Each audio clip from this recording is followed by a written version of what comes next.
เราเสียจะไหนเนาะตอนนี้เราแกทอมาอยู่เนาะเป็นทางโค้งเนาะแต่ว่ามันสั้นแห้งเนาะพี่น้อง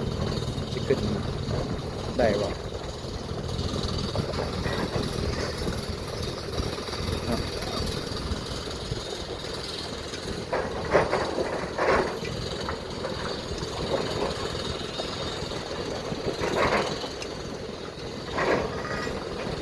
เบิ้งเนาะวิธีเป็น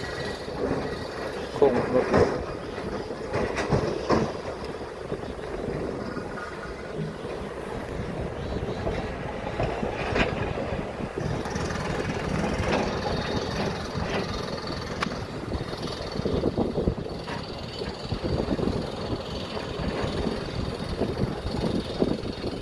าะ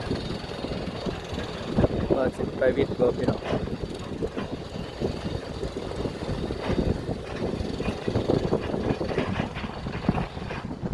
ไปได้หรือเปล่า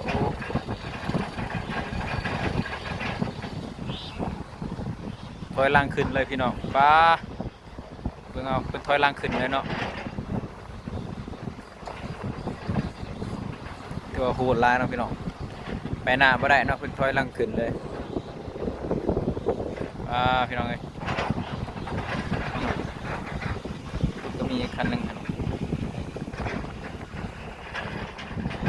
ไปแล้ววิทย์ไปแล้วพี่น้องไปแล้ว